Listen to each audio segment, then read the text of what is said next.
Pantry out of control? Let's get organized, starting with spices. Keep watching for all of the tips to organize and build a spice collection. Spices are the foundation of any home cook. The question is often asked, what spices should you stock in your pantry? What I do is make a list of the frequently used meals in our house. Here's just a section on soups. Next to it, I listed the spices. So you can see for chicken noodle soup, I just need salt, pepper, some rosemary and sage. For more complicated dishes, this chicken enchilada soup, I need chili powder, mustard powder, garlic powder, onion powder, cumin, cinnamon, cayenne, salt, pepper. I would suggest making a list of your favorite family meals and what spices you need to prepare those meals. For a starting cook, sometimes accumulating spices can be more expensive than fixing the meals themselves. So shop the sales. Oftentimes during the holidays, you'll see, like right here, the spices are on sale. I would go ahead and buy what you need. Don't go and buy just in case you might need, because then you'll accumulate things in your pantry that you don't ever use and take up space. Once you've determined what spices you use on a regular basis, then pull all the spices that you have on hand out. Measure the footprint of your spices, the length, the width, and the height of your spices. Then you can determine how much space you need to store the spices. Always measure your pantry or the space you're going to store in. Measure it once, twice, 3 times before you even consider buying any type of container. Also think through, how can I fit more into those spaces? Choose your containers wisely. I like square containers because they stack.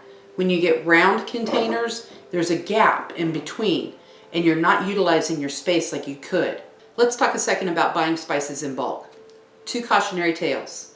1, if you buy it in a bulk container like this, you can see it's round. They do stack, but it depends on how high your pantry is. So if you're going to buy something in bulk, have a plan in mind before you buy it, instead of getting home, putting it on the shelf and it takes up too much space. Another option about buying in bulk, I use these. I like them because they stack together. They set together really well. You can stack them, but it's a little precarious if you do. Just for a price comparison, if you bought a small, If you bought a small garlic powder at the store, it's going to be about 70 cents per ounce. If you buy a large container, you'll get that price to about 45 cents per ounce. So if you use a lot of something, consider purchasing in bulk size. Picking the right containers is going to be crucial to your success in organizing your spice pantry.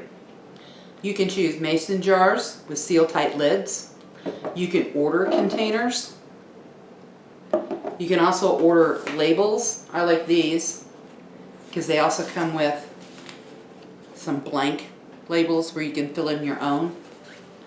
I also bought this, and I didn't know I needed this till I saw it. But it holds 20 spices. Make sure you have something that you can fill your containers with. I know when I ordered these square containers, it came with a couple of these. Now don't break the budget to go buy out all this stuff and make your pantry look cute. You want it to be organized, you want it to be functional, and you can use any containers that might fit the bill. Clear, stackable, easy to get to. Spices can be kept in different areas. Once you have your spices organized, then split them into 2 categories, sweet and savory. These live next to my stove. These containers live on the side of my island. There's a little shelf there, and so I set those containers together in that. Something that's larger, that I keep in a larger mason jar, I keep that in my main closet pantry. Let's keep a few basics in mind. First, determine what you use on a regular basis. 2, pull out everything you have and measure the footprint of those items. Third, go to your pantry space and measure how much room you want to give your spices. Next, pick the right containers. Make sure they're see-through, they're stackable, and they're easy to clean and also easy to fill. Finally, separate your spices out into two groups, sweet and savory, and find different places for those to live. They don't have to all be stored together. Now we have tackled the spices. The next video will be on cans, jars, and condiments.